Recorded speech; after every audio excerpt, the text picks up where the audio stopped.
Hi குட்டீஸ். ஆச்சு ஒரு குட்டி கதை சொல்ல போகிறேன். ஒரு ஜெயின் குரு, அவர் ஒரு காட்டில் நிறைய சீடர்கள்லாம் இருந்துட்டு ஒரு ஆசிரமத்தில் இருக்கிறாரு. அங்கே இருக்க மக்களுக்கும் சரி, அங்கே இருக்க சீடர்களுக்கும் சரி அந்த குருவை ரொம்ப பிடிக்கும்.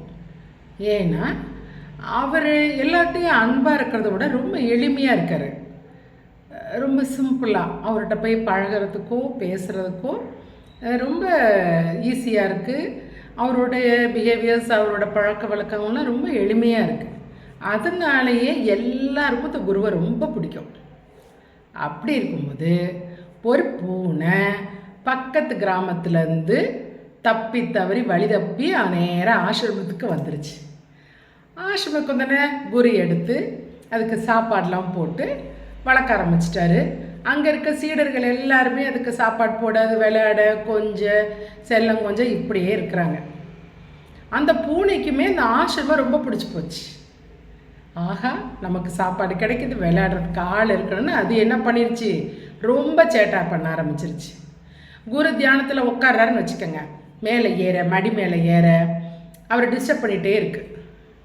அப்புறம் குரு பூனையை கூப்பிட்டு சொல்கிறார், இங்கே பாரு, நீ சேட்டை ரொம்ப பண்ணேன்னு வச்சுக்கோ, மறுபடியும் கொண்டு போய் கிராமத்தில் விட்டுருவேன் அப்படின்னு சொல்கிறார். இருந்தாலும் அந்த பூனை சேட்டை பண்ணுறதை குறைக்கவே இல்லை. ஏன்னா எல்லாம் செல்லம் கொடுக்குறாங்களே, ஓவர் செல்லம் கொடுத்தா என்ன ஆகும், சேட்டை அதிகமாகும். அதே மாதிரி பூனைக்கும் சேட்டை ஓவர் ஆயிடுச்சு.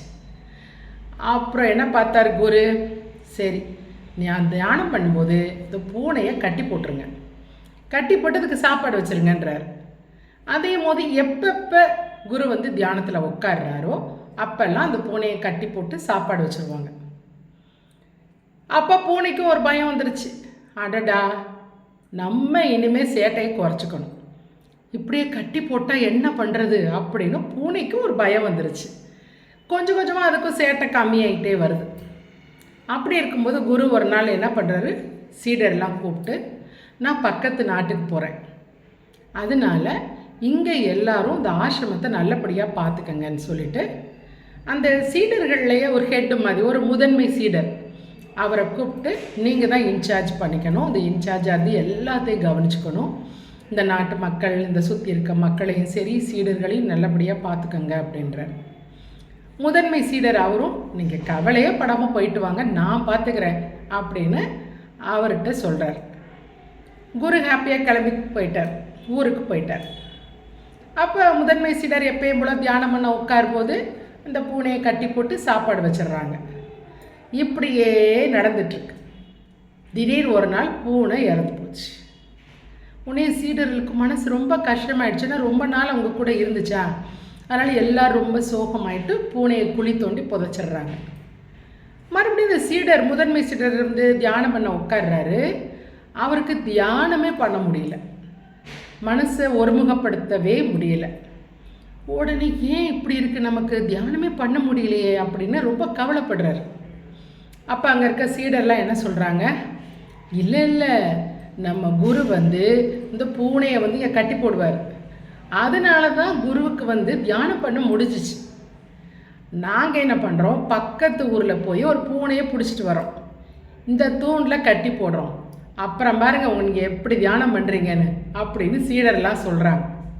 உடனே முதன்மை சீடரும், கரெக்ட், நீங்கள் சொல்கிறது கரெக்ட், போய் உடனே பூனையை பிடிச்சிட்டு வாங்கன்றார். அதே மாதிரி பூனையை பிடிச்சிட்டு தூணில் கட்டுறாங்க, இவரை உட்காந்து தியானம் பண்ணுறாரு. அதாவது குரு எதுக்காக பூனையை தூணில் கட்ட சொன்னார்ன்ற விஷயமே அவங்களுக்கு தெரியல, அதை புரிஞ்சிக்கலை.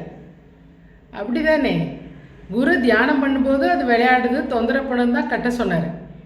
ஆனால் அது எப்படி ஆயிடுச்சுன்னா, பூனையை தூணில் கட்டினாதான் தியானம் பண்ண முடியும்னு ஒரு பழக்கப்படுத்திட்டாங்க, அது மாதிரி செய்ய ஆரம்பிச்சிட்டாங்க. நம்மளும் அப்படி தான், நம்ம ஆச்சி தாத்தா இல்லை ஏதாவது ஒன்று செய்ய சொல்கிறாங்க, அம்மா அப்பா இல்லை நம்ம முன்னோர்கள் இப்படி தான் பண்ணணும், இப்படி தான் செய்யணும்னு எது சொன்னாலும் ஏன் செய்யணும், அதுக்கு என்ன காரணம் அப்படின்னு தெரிஞ்சுக்க விரும்புங்க. எல்லாமே தெரிஞ்சுட்டு இந்த விஷயத்தை பண்ணுங்கள். ஒரு கண்மூடித்தனமாக எதுவுமே நம்ம செய்யக்கூடாது. முன்னோர்களாகவே இருந்தாலுமே அவங்க என்ன காரணத்துக்காக அந்த செயலை செய்ய சொன்னாங்க, எதுக்காக செய்ய சொன்னாங்கன்றத புரிஞ்சுட்டு செய்யணும். அதான் இதோட மீனிங்.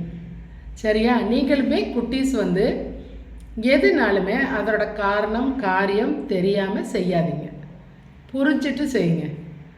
சரியா? ஆச்சி உங்களுக்கு நாளைக்கு இன்னொரு குட்டி கதையோட வரேன்.